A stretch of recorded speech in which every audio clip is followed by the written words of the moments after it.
When trading, the large profits are made when the market is making large breakout moves. It's hard to get large profits if the market is flat. So, what if there's an indicator that can actually predict exactly when a price breakout is coming before it even occurs? Well, that indicator is the ATR. If you are not using the ATR indicator as part of your trading strategy, then you are missing a gold mine. It's literally the best indicator. Why? Because it can measure the most important metric on trading, which is volatility. And in this video, I'm revealing the best way to use the ATR indicator. And as a bonus, I'll also tell you how you can set your stop loss using the ATR indicator. And also, a very important money management strategy. So without further ado, let's get started. The ATR indicator stands for Average True Range, and its only purpose is very simple: to identify the volatility on the market. So when you open the ATR indicator, you'll get a single line. But believe it or not, you don't really need this line, because the only important part of the indicator is the ATR value, the number in the corner. So this number shows the average pips on the market in the past 14 candles. You can switch this to whatever value you want in the settings, but I prefer the original. So you can see here, this means that in the current market, the average pips of the last 14 candles is 53 pips. So the higher the value, the more volatile the market is, and the lower the value, the less volatile the market is. But disclaimer, the ATR does not measure the direction of a trend. Just because the ATR is heading upwards doesn't mean that the price is uptrending. So now, I'm revealing the best way to use the ATR indicator. So like I said in the start of the video, the big profits are made when the market has a high volatility. So it's important for us to know when a market is volatile. What you need to understand is that the volatility of the market is constantly changing from low volatility to high volatility and vice versa. So we know that if the market is on a low volatility period, it means that somewhere in the future, we will see an increase in volatility. Luckily, using the ATR, it tells you exactly when the market is on a low volatility. So here's what you need to do. First, you pick a time frame. In this case, I'm using the 30-minute chart. And next, what you need to do is zoom out of the chart a little bit. You can see that the ATR is constantly switching from lows to highs. So now, what you want to do is find the relatively lowest point. It doesn't have to be the exact low, just pick one that is low enough. So now, you point at it using your mouse to reveal the ATR value. Now we know that in this time frame, a relatively low ATR is considered at around 23 pips. Obviously, if you chose a higher time frame, the value would be much higher. But in this time frame, it's about 23 pips. So now we know that once the ATR drops down to somewhere around 23 pips, volatility will start to pick up soon. And high volatility means bigger price movements. It's now easier for us because we already know that somewhere in the future, the price is going to break out, but we just don't know the direction yet.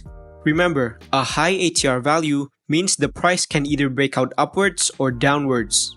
So now, your only job is to predict the direction of the breakout.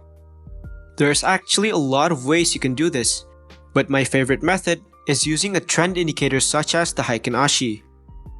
So you can see in this example, the ATR is on a relatively low value, and the Heikin Ashi displays multiple green candles, meaning that the breakout is most likely to happen in the upwards direction. And that's exactly what it did. It went upwards and you would have secured some profits. Here's another example. You can see that the ATR is at a relatively low value, which indicates that a breakout might happen. Now, you can see that volatility is actually starting to pick up, and the Heikin Ashi is displaying huge red candles, meaning that the breakout will likely happen to the downside. And that's exactly what happened. So that's how you use the ATR to predict when a price is breaking out.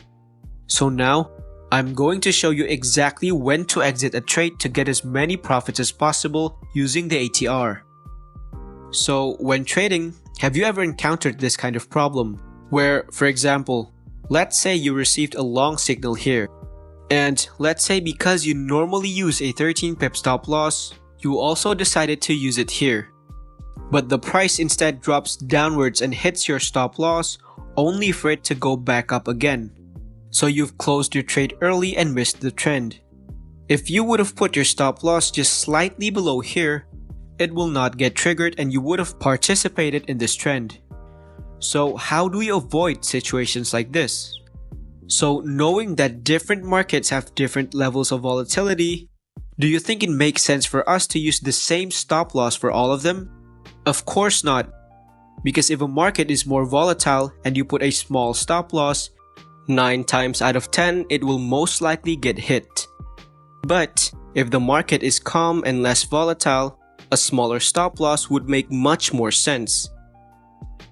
So what you need to do is use the multiples of the ATR to determine your stop loss depending on your risk tolerance.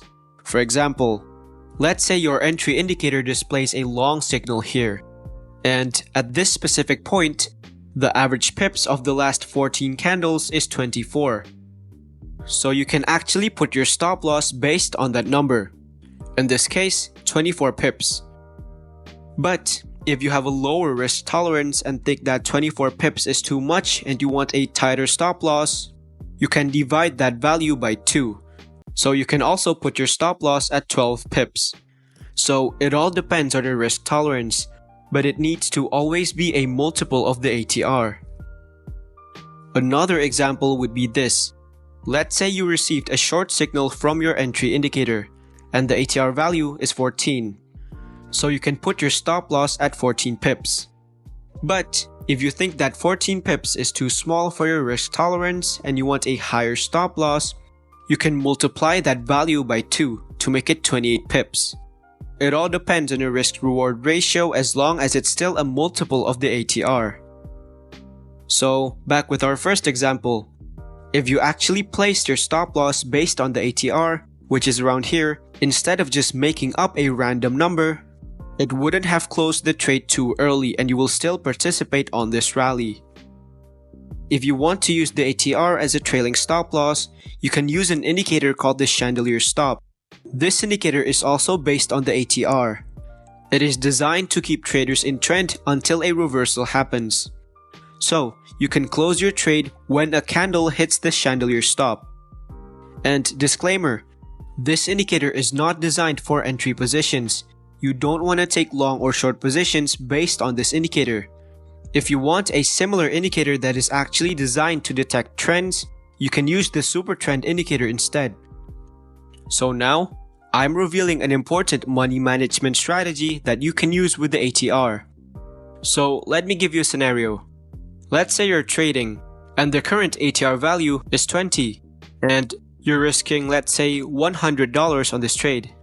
So my question is, do you think it makes sense to risk that same $100 but on a trade which has a 60 ATR?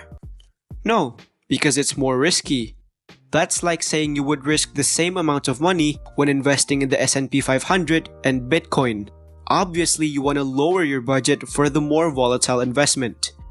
So you need to optimize your trading budget based on the volatility on the market. So instead, what you actually want to do is this. Let's say per trade, you are risking $100 on a market with 20 ATR. If next time you want to trade with a market that has a higher volatility of, let's say, 60 pips ATR, since it's 3 times more volatile than the first one, that means you want to put your capital 3 times less. So in this case, you would only put $33 on a market that has 60 ATR. And you don't have to worry about getting little profits. Because remember, the market is 3 times more volatile, so it has a higher chance of making bigger movements. So even with less capital, you'll still get decent amounts of profits. So I just revealed the best strategies that you can use with the ATR indicator. And all I ask for in return is a very small favor of liking the video and subscribe to the channel. It literally takes only 2 clicks, but it means a lot to me. So thank you guys for watching, and I'll see you in the next video.